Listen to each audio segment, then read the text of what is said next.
Today we're going to be breaking down everything you need to know about the brand new Black Ops 7 Zombies gameplay reveal, including exclusive insider details straight from Treyarch, Kevin Drew, and the dev team themselves. I actually got invited to a Zombies only creator call last week where Treyarch walked us through all of the launch content, the big gameplay changes from Black Ops 6, and even teased what's next for the mode. If you want to stay ahead with early info like this, make sure to drop a like, hit that subscribe button, and turn on post notifications so you never miss a single update. That out of the way, let's jump right into it. So right off the rip, guys, we have 4 modes coming at launch. Of course, we have Standard. That was an absolute no doubt. We have Directed, which Treyarch has really hammered home in this creator call, saying that this is going to be an absolute staple moving forward. I would assume every single game moving forward will have some sort of Directed mode for the Easter eggs. So if you're a big fan of Directed, whether it was to complete Easter eggs or camo grind or whatever the case might have been, maybe even doing Dark Ops challenges, don't worry, Directed will be coming back, of course. As mentioned in previous blog posts and updates, we have survival maps coming as well. They said, quote unquote, a lot of maps coming. My guess is like 1 per DLC season, if I had to guess. Lots of maps, though, could potentially mean a little bit less or even more. So we'll have to see there, but I guess my expectation, and this is just coming from me personally, lots of maps seems like there's going to be at least 1 per DLC season. Finally, we have a brand new game mode crafted for hardcore players, which is called Cursed. Now, this is going to be a great mode for advanced players seeking additional challenges. Guess what, guys? This seems to be sort of like a classic mode or a classic mode hybrid from what we've seen in previous renditions of Zombies. So off the rip, this mode is going to have the classic point system from Black Ops 3 Zombies. I know everybody rejoice. There's been so many people asking for the classic point system back. I actually can't believe that they overhauled that for this mode, but it was a super sick change. Everyone was really excited about this. But yes, in this new Cursed mode, there will be the classic point system from BO3 returning. What that means for the mode is basically bullet damage to the head is going to be increased points. Melee modifier, of course, you're going to spawn in and probably put a few shots into the zombies and the knife, just like it's the good old classic days. They did state, though, however, earning points is going to be essential for this mode because it is more difficult. So my guess is that if this is, a mode for every single map coming to the game, wall buys, doors may be more expensive. Things might be adjusted for inflation for this mode to increase for the more points that you're probably going to be getting in this mode, if I had to guess. So again, a lot wasn't super clarified for this mode yet, but just from Treyarch themselves, that's kind of what they wanted to state. You'll also be starting with only a pistol. So again, classic fans rejoice. This is the teased classic mode that we've been waiting for. It has a little bit more than just regular standard classic. We'll get to it here in a second, but that just seems to be what it is here, that you will be starting with a pistol, classic point system, no loadout weapons. However, field upgrades and gobblegums will be there. So again, this is where it's not like a one-to-one faithful classic mode, but there are going to be heavy restrictions on modern mechanics, as well as, of course, you have the field upgrades and gobblegums as well.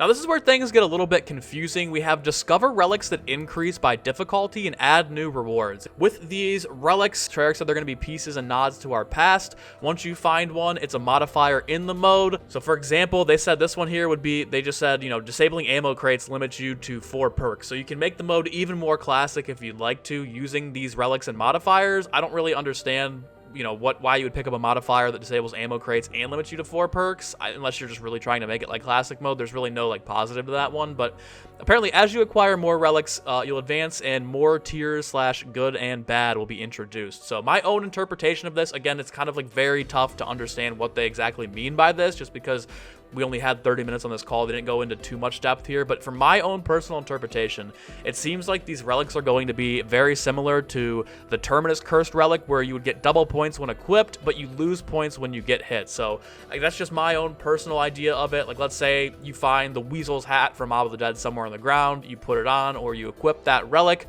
Let's say then you get the double points or something very similar to that. So I'd have to equate it to something like that on Terminus, but again, very little details on what those mean. But it does sound that it's going to be very interesting. They said that it's going to be very fun. Kevin, straight from his mouth, said there's going to be lots of secrets continuing on through the seasons. He's very excited about this mode. So this is your classic mode, your classic hybrid type of thing that fans have been asking for a while. Super stoked to see Treyarch implement this. And again, it's just another way to play the game. Now, moving away from the modes, we're going to go into the main map for Black Ops 7 Zombies, and then we'll talk about gameplay features here towards the end. There are a lot of gameplay changes and features, so stick around for that, but we're going to be talking about Ashes of the Damned. This is a massive map with 6 large main POIs and 7 smaller ones that take place in the fog in between each main POI. We got some insight into what some of the POIs would be. We didn't get all of them, but I will be breaking you down kind of like a walkthrough for the first half of the map based on the info that we got here. So straight from Treyarch's mouth, they said that this map map is taking inspiration from Transit, but it is pushing what they can do with new tech and advancements. So it's not going to be just you get the Wonder Vehicle or you get on the bus and it takes you around the map. This is going to be like a completely new experience with a Transit-like vibe, but it's really its own experience. Going into it, they said that Old Tessie, which is the Wonder Vehicle, is going to be the core to the map. There are other ways to traverse the map. We saw pictures of what appear to be the jump pads from Firebase Z. It looks like you'll need to turn on the power to activate them, but after you use them, you can hop between POIs. If you don't have Old Tessie near you, or if a teammate drove it away, you can use those jump pads, but to me, it seems like you might have to turn the power on before you can even do any of that, but they really want you to make it feel like that the truck is a part of the group. Now, we did get a new shot of Old Tessie. This is like the upgraded version of it. Obviously, there are different upgrades that you can use, but the one that we saw appeared to have some sort of a Wonder Weapon turret at the top of the Wonder Vehicle that shoots like an Abomination electricity or a Wonder Waff shot. I also noted that there were Abomination heads that can be placed at the front that seemingly shoot the same electricity as the turret. The front bumper has spikes to run through zombies. And before we move on further here with any of the Wonder Vehicle details, I'm going to talk about the two new enemies that will be coming. We have the new Zursa, which is the giant zombie grizzly bear. According to Treyarch, it is very big, very scary compared to the vehicle. So this isn't just something that like you can run over with the vehicle and it dies immediately. Apparently, this can do a lot of damage to Old Tessie, so you've got to be really, really careful about the bear. So it'll be very interesting to see how you play around this vehicle if the grizzly bear can do a lot of damage to the vehicle, as well as our second new enemy, which is the Ravagers. These appear to be evolved denizens from the comic book series all the way back that took place between Black Ops 3 and Black Ops 4. You can see them in Zero Base. I got a couple of screenshots of them up on the screen now. Treyarch describes these as smaller critters that can do a lot of damage to the vehicle. So both the Zursa and the Ravagers can really take down Old Tessie. Old Tessie seems to be, you know, the powerhouse that you want to build and upgrade around the map to traverse it. However, apparently the vehicle may need to be repaired if you let the enemies do too much damage to it. Again, that wasn't confirmed by Treyarch. Nobody asked them if we have to like find gas cans or stop at different places and charge up the vehicle. I'm just making the assumption that if the bears can do a lot of damage to the vehicle, as well as the Ravagers can like climb onto it and tear it apart, you're probably going to have to repair it in some way, shape, or form. Now, getting back into Ashes of the Damned and the map layout itself, like I said earlier, there seems to be 6 main POIs and 7 smaller POIs. Spawn is going to be the Janus Towers Plaza, where the towers have been sucked into the dark ether after the events of Reckoning, and they are collapsing. I think there's only one that might be standing. The other ones have fallen down. At the front of it, it looks like it has a Firebase Z jump pad that will likely teleport you to either of the first 2 main POIs that you can go to, and I would guess that there are either going to be 2 jump pads in Spawn, or there's going to be one that you can kind of change which path you want to go to based on what the jump pad's set to. Now, this is just the spawn area, and you'll actually have the choice to go towards either Blackwater Lake or Van Dorn Farm. Now, if you choose to go towards Blackwater Lake, the first fog POI you'll run into is called the Monolith Forest. This thing actually looks super, super sick, guys. Think about like the Dark Ether Nexus from the Tomb, but just on a way bigger scale. It looks a lot darker. There's more, greenery. There's more life to it. It seems like it's going to be just this very scary, hectic place to try to get through. Now, if you head towards Van Dorn Farm, you'll have to cut through one of the collapsed Janus Towers on your way. Again, super sick that like the in-between POIs are not just like big road like transit. It's actually these expansive, mini POIs essentially that you have to cut through on your way to the bigger, safer places. From what I've heard, I think that the zombies might be a little bit faster when you're in between the spaces in the fog to try to prioritize pushing you back towards the main map. But that's all speculation. It just kind of seems that way because Treyarch has said that these, middle POIs are going to be a lot more dangerous. I'm guessing that you'll probably have Old Tessie, at least like the base vehicle, somewhere in spawn. So again, Treyarch, based on what they've said, based on how dangerous the map seems to be, you're going to want to take it to each POI starting right off the rip and spawn. You can traverse on foot. However, again, more than likely, you'll want to go ahead and take Old Tessie with you no matter where you go. So let's say you went towards the Monolithic Forest and made your way into Blackwater Lake. This is the giant cabin in front of a floating pyramid that's underneath a giant hole in the sky, similar to the Origins skybox. This location was also seen and teased inside of the cover art for the game on the right sunglass of the Shadowsmith. You can see that big pyramid. This is going to be one of the first POIs that you hit. It's super, super sick. The front of the cabin has a jump pad receiver, although it's unknown if you'll be able to use it right away when you spawn, like I said, or if it's something you'll have to use after you go ahead and activate power. Now, One thing that they didn't touch on, but I noticed in the screenshots that they showed us, was that power appears to be some sort of Origins-like generator that'll be needed to activate it at the main POIs of the map. There was one on the farm, there was one over here. Those were like the main 2 screenshots of the POIs that we got to see. I'm just going to make the assumption, Treyarch has not confirmed this, we haven't seen gameplay of this, but my guess is that there's going to be 6 POIs in the map, which we know that for sure. My guess is that each main POI will have one of the 6 Origins-like generators that you'll have to turn on, activate, probably defend, and then once it turns on, the power for that section of the map comes on and you're good to go. You can move on to the next one, and then maybe after all 6 have been turned on, you'll be able to activate Pack-a-Punch, or something towards the Easter egg will happen after you get those generators on, or at minimum, like the jump pads will come on and you'll be able to jump between each map. Again, keep in mind that's an assumption based on the images of the POIs that we were shown. That's just my personal opinion, and I'm making that assumption myself. Likewise, the mystery box appears to either spawn here at the lake or at the farm in the first 2 locations. That just makes the most sense to me. We saw the mystery box light in the image that we were shown on Blackwater Lake, so I'm going to make the assumption that it's probably in one of the 2 first major POIs that you'll hit.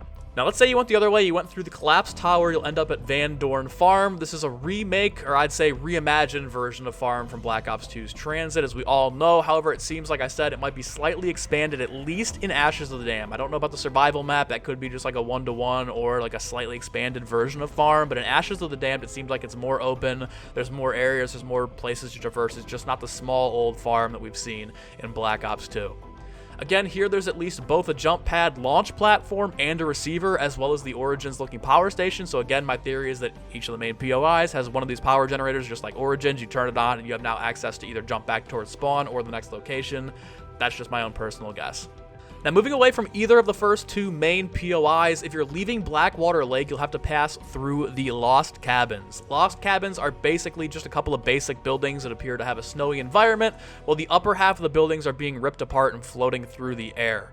If you're leaving the farm, you'll pass by the grounded ship. This ship looks very much like the boat that has Wunderfizz on it in Terminus, or one of the boats from the last MWZ mission where you're like climbing the tower, you're trying to get to the Echo's entity. It seems like that's the same boat from those missions. The boat also has power antennas at the back of it, and it looks like you might need to activate those or send out a signal for an Easter egg step. Now again, depending upon which way you chose to go from spawn, this is where you're coming up on the next main POI, which is the middle of the map called Ashwood. Again, no matter what side you chose from heading out of the spawn area, whether you went towards the farm or the cabin, this is where you'll end back up no matter what. In the middle, this seems to be kind of like a burning wooden city reminiscent of Buried or Town. It's really hard to tell based on the images that we got if either are even involved or if this is a brand new POI entirely. Not much is known about this area. However, in the intel from Reckoning, Panos mentions a sunken city ravaged by age and something else. To me, it just kind of sounds like it might be like hints of Buried. I don't want to come out and say that. The image, like, you can't even tell for sure. We did see like a church in the background of one of the images they dropped last week, but not much is known about Ashwood. And that's pretty much all we know about the map so far. The second half of the map includes 2 more unique, larger scale POIs, one that is seemingly the rocket test site teased on the cover art for the game, and then there's 3 other smaller fog locations that are still completely unknown. If I had to guess, one of these other locations that are remaining might be Diner, just based on some of the intel that we got in Reckoning. I would maybe guess that we see like a knocked POI or something smaller like that, who knows, but yeah, the last 2 major POIs and the 3 smaller fog locations are still completely unknown to us. All we know is like the first half of the map, which is crazy because there's a ton of information. These look like very big, expansive areas too. They're not just little tiny areas of the map, but this is going to be a large scale, almost like I'd say like a Battle Royale sized map. Like, that's how big this is, and it just seems to be based on the images that we were shown. Now, moving into the gameplay updates, this is where a lot of you guys should get excited because they've made a good amount of core changes to the mode that will not only, I feel like, make the game play a little bit better and make it feel a little bit more distinct from Black Ops 6 Zombies, but really improve upon the mode. And some changes I don't personally agree with, but we're going to try and keep the opinions out of this video just for the sake of getting like official information out here. So this is one that actually you guys should get excited about, and I just said don't worry about your opinions, but just like Gobblegum Carryforward, Augment research is going to be kept from Black Ops 6. Treyarch says the Dark Ether allows us to expand upon the research that we've already done while adding a brand new major and minor augment to every single perk, field upgrade, and ammo mod from Black Ops 6 Zombies. Now, if you complete all 4 major and minor augment research for a single perk, field upgrade, or ammo mod, you'll be granted the ability to now use 2 minor and 1 major augment. So that's super sick. I know one of the things a lot of people had wanted for the super Easter egg in Black Ops 6 Zombies was an additional minor augment or letting us equip 2 of each. Treyarch, I guess, has kind of split the difference here and been like, hey, in Carryforward, you're going to be able to go ahead and equip a minor augment, 2 minor augments, which again is going to be really, really OP. And honestly, I feel like it's going to be needed based on some of the gameplay changes that they've made it here this year. Also, as well as just how big this map is going to be, and I think how much more difficult this is going to be compared to Black Ops 6 Zombies.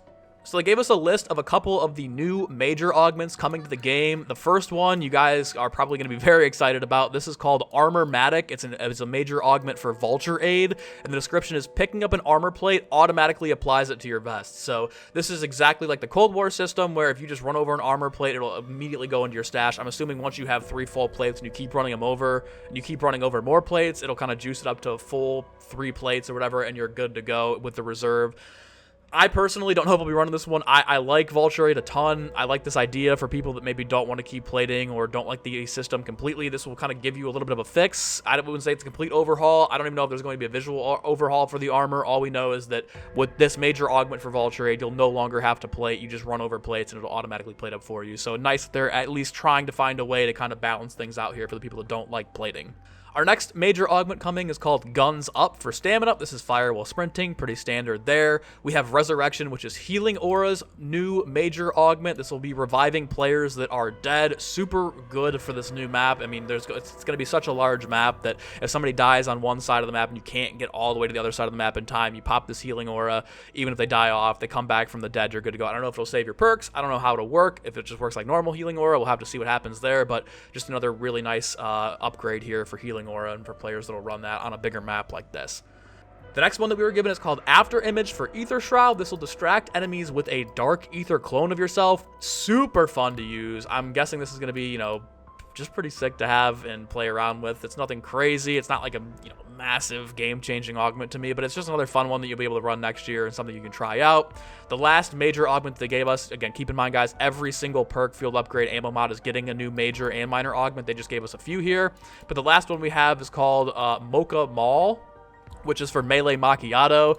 That is the punch of Melee Macchiato is replaced with your dedicated melee weapon. Now, Kevin Drew explained this to us as basically having an alternate melee animation that does more damage. So if you guys basically hold down L2, you'll kind of have like a swing up, and it even happens in Black Ops 6 Zombies, where if you hold down melee, your guy will like pull it back, and it's almost like a charged hit. It doesn't even do any more damage in Black Ops 6, but essentially here in BO7 with this new major augment, you'll swing down and it'll do a higher amount of damage, which will actually probably really, really good for dealing with armored zombies or bosses.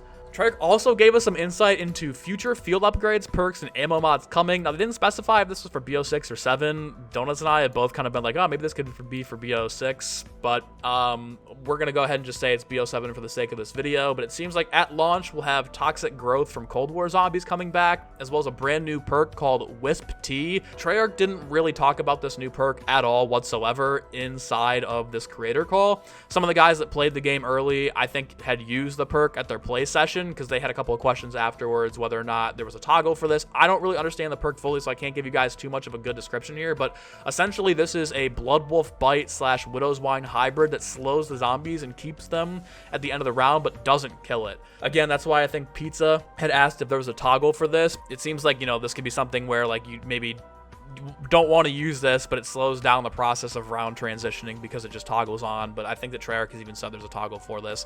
Last thing is a new ammo mod that's coming to the game. It's Fireworks from Black Ops 3 Zombies. All of these, again, will have 4 major and 4 minor augments. Anything that comes in for the rest of the year in Black Ops 7 Zombies will have 4 major and minor augments. So again, I'm just assuming that all of the perks, field upgrades, ammo mods, everything is going to carry forward the next year with those additional augments. So if you're a fan of Mr. Peaks, if you're a fan of Shadow Rift, Deadwire, whatever, they're all getting like one new major minor augment. Super fun that we're getting carry forward here. It will eliminate some of the drip feeding that I know a lot of people complained about throughout this year. So even though there's no weapon carry forward, augments, perks, ammo mods going to be there on day one. Moving into some high round adjustments, Treyarch has noted that there will be less super sprinters that do increased damage. Now, they want to again note here that Ashes of the Damned is built for Tessie, so there are going to be more super sprinters here on the launch map, but they said post-launch there will be less super sprinting. So again, They basically just said, you know, with Tessie and some of the stuff that'll be on this map, they don't want you to survive forever. They don't want it to be too easy for you. So they're kind of incentivizing super sprinters on this map to try to force you to the main POIs, as I mentioned earlier. It just seems like to me that this is going to be more geared towards just the launch map, and then in the DLC season, we'll see less and less super sprinters every map. They've also made adjustments to armored zombies. They said that they never super sprint, but have more health and more damage. So again, this is kind of creating a situation where training may be more viable this year, although it's going to be a little bit weird because you'll have like a couple of super sprinters, you'll have armored zombies that don't super sprint. It seems like it's going to be really tough to kind of group them all up, so it'll be interesting to see how all this plays in game. Lastly, they noted that less special enemies will be on the map. That was a huge criticism that they heard this year with all of the Mangler spam, the Mimic spam, whatever might be coming here. They basically just said, like, we feel ya, we hear ya. Elites will now feel more scary to compensate with that. So they basically, you know, said we're going to reduce special enemies. However, they did note that elite zombies, so the Zursa, the big bear, will feel more scary to deal with. So I'm assuming he's going to have more health, maybe more attacks, maybe be a little bit, you know, have a higher damage output. But they compared this to like the Black Ops 2, Black Ops 3 style of elites that spawned in. Sort of like, you know, you have the Brutus or the Panzer that spawns in. Like, that's the only thing that spawns that round, but you're very nervous when they do pop up because they can do a lot of damage to you, or they can have all these different abilities that can really mess with your game. Kevin Drew also specified that there won't be any Manglers for now, and then everyone laughed, so maybe they'll return at some point. Again, this is my own personal opinion here. Maybe if I had to guess, they make a cameo in the Nikolai-themed Afghanistan map as like Russian Manglers or something. But yeah, no Manglers at launch, but they did say for now, so like maybe at some point during the DLC season, we might see them as like a one-off in the Dark Aether or some sort of a reskin there. We also have melee buffs. They said melee attacks can now give critical kills. I don't really know what that means. Like, I don't know what that means for like zombies. Are you just getting like headshots with the melees? Are you getting like critical damage with the melees? So like if you hit an amalgam, I'm using this example. There's no amalgams in this game, but let's say you hit one in the head, that one deals more damage than if you hit him with a body shot. I don't really know, but melee buff there. Also, as previously mentioned, heavy melee attack does more damage. It can be held with left trigger. Over on to round turn protection. This one seems like for everybody that's doing Easter eggs and stuff. They said brain rotted zombies or passive player attacks no longer end the round. That's super dope. I've had brain rot proc even when I don't have brain rot and I just have elemental pop, where he's gone off and ended the round when I'm trying to do Easter egg steps. So a nice quality of life change there. As well as Wisp Tea will not kill the last zombie in the round. So that's super dope as well, that this like Widow's Wine, Winter's Wail, Blood Wolf Bite kind of hybrid seems to not end the round, which is super dope. We also have updates to the mystery box. They said score streaks and melee weapons are going to be removed, so it'll just be the weapon pool. I don't know how I feel about melee weapons getting taken out. Again, they're trying to really incentivize you hitting the mystery box again in this game, so I can appreciate them looking for ways to change and kind of bring the relevancy back there. Wonder weapons will also have a chance to increase as the rounds are higher, so the higher the round, the better odds for a wonder weapon. I think that's already kind of in the game. They might have just upped the odds there. And then we have lower rarity weapons will phase out in the higher rounds. So at a certain point, like let's say you're at like round 30, you probably won't see green or blue rarity weapons. It'll just specifically strictly be like purple and legendary weapons. So it seems like they're really trying to get people back into using the mystery box. Now, over on the perk side of things, they have noted that Wunderfizz no longer spawns at round 25. It'll spawn after 3 perks plus 1 per player in the game are purchased. Again, this wasn't really explained very well. I've conversed with Donuts and Mr. Dalek JD about this, and we've both kind of come to the consensus that basically, like, if you're in solo, Wunderfizz will spawn after you have 4 perks. So the second you pick up your 4th perk, whether it's through Gobblegums or just picking it up, Wunderfizz, wherever it is on the map, will become active there. Now in co-op, this is where it gets a little bit tricky and it's kind of hard to understand. Hopefully this is explained a little bit better in the blog post, but essentially you'll have to have 3 total perks plus 1 for each player in the game. So if you're running duos, as soon as you guys have 5 perks across, you know, each player, as long as each one has 1, the Wunderfizz will spawn in. In trios, it'll be each player needs to have at least 1, but then the total needs to be 6, and then in co-op, it'll have to be each player has at least 1, but the total number of perks has to be 7 in order for Wunderfizz to spawn. This is super confusing. I'm sure it won't be that confusing actually in the game, although I don't really know if I mess with this change too much. I thought spawning in 25 was fine. Obviously, this map's going to be a lot harder. I get it. That's fair. Totally understand that they might want to kind of, you know, let players get perks a little bit earlier. I just don't, you know, this one was really tough to explain. I don't think they really did a great job of explaining it, and nobody really asked them to, you know, expand upon it. So we'll have to see what happens with the blog post and a little bit more information that comes. But definitely a kind of a weird change here with Wunderfizz, but I'm not totally against it. What I am totally for, though, is they've overhauled the price of perks. So essentially, they will still scale, the first one being 2,500, the second one being 3,000. However, if you get free perks, whether it's from Gobblegums or from doing free perk Easter eggs around the map, when you pick that up, it won't bump up the cost of the next perk. So in Black Ops 6 Zombies, if you buy Juggernog and you use a soda fountain and then you get Elemental Pop, that next perk is going to be 3,500 instead of 3,000. So really cool. They're kind of scaling this based on the perks that you actually physically pick up rather than the free perks. So in that way, you can save some more money. You don't have to worry about, oh, I use this Gobblegum and I don't want to use this because I don't want a shit perk and I have to spend more money on my next perk. Nice quality of life addition there. Moving on over to the power-ups, they said multiple power-ups can happen now. I don't know if that means like 2 double points can spawn or 2 insta-kills can spawn, but I'm assuming that that's kind of what that means. Again, they started to move fast towards the end. I don't think anybody really got a good grip on what that meant. Free perk power-ups can spawn, but it's very rare. My guess is like maybe if you kill the Zersa, you'll have a higher chance of getting a free perk, or like every once in a while they'll spawn sort of like the spawn room challenge from Black Ops 6 Zombies, where they'll just randomly spawn once every 5, 10, 15 rounds. Maybe if you get lucky, get that free perk power-up. And then they said max ammo now refills equipment as well, so that's super dope that, you know, a max ammo will refill 2 of your Casimir devices, making those cashbacks a lot more useful on high round runs. They've also overhauled salvage a little bit, so they said costs for upgrading rarities are going to be increased to make it harder to stick with your loadout weapon. Think of like Cold War's mechanics there. So they're trying to basically incentivize you to use wall weapons and use the mystery box, because it's going to be a lot harder to upgrade your loadout weapons rather than just go and grab one guaranteed from the wall or from the mystery box. So very interesting choice there. Hidden powers are going to be a lot more useful this year than they were last year. I mean, like, they were already really good. They're going to be even better in this game now if you want to run loadout weapons. Salvage bonuses from silencers are reduced to make other attachments competitive. I mean, the best thing about those attachments, like with the silencers, were typically that they did like higher DPS plus. You also got those salvage bonuses. So it seems like they've really nerfed suppressors this year, especially for those salvage drops, which is a little bit tough, but it will incentivize players to try other things. Like I said, hidden powers are going to be really gross. Dead drops are going to be really gross this year. 2 Gobblegums that you're definitely going to want to have stocked up for next year. Moving into our last few changes here, we have wall buys. Wall buys give ammo for discounted prices instead of a reroll, which means basically like if you pack a punch a weapon and you go to the wall weapon, it's probably going to cost you way less money to buy it off the wall rather than go up to the ammo station and buy it. Next, they said armor wall buys will level up as you progress. So I'm assuming that if you run up to a wall buy and you buy level 2 armor, for you personally, all of the armor buys around the map will then upgrade to purple, so that instead of having to like spawn having blue armor and you're across the map and you have to run all the way back to spawn, it's just the armor wall buys will essentially become universal in this game, which is really nice for a map like Ashes of the Damned. Our last 3 miscellaneous changes here are sliding into zombies can now knock them down and does a little bit of damage. Obviously, this is just PhD slider on a lesser degree, and then once you get PhD and triple guess, like you're going to be just like it was this year, but that's kind of a weird, nice change, especially for some of the survival maps. We have auto revive down players on a round turnover, so if you are down going into the next round, it'll automatically pick you up.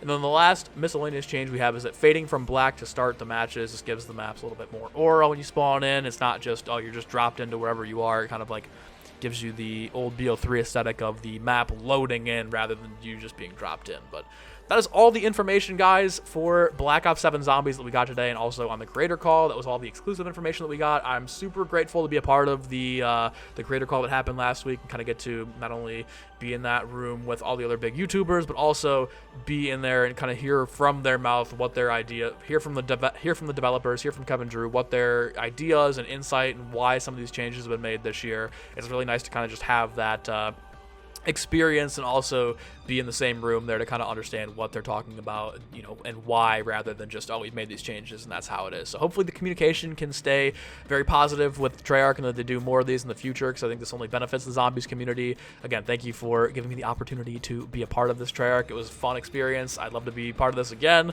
Guys, let me know what you guys think of all of these gameplay changes in the comments below. A lot of a real long video today breaking down all these changes, but again, thank you to Treyarch for allowing me to take part in this call and provide you guys with this information, not only early, but also being able to give you guys fuller, extensive breakdowns than what's just in the blog post for you guys to see. So hope you guys enjoyed this video. Be sure to drop a like and subscribe for more Black Ops 7 Zombies content. And for the rest of your day, stay safe, stay hydrated. Peace.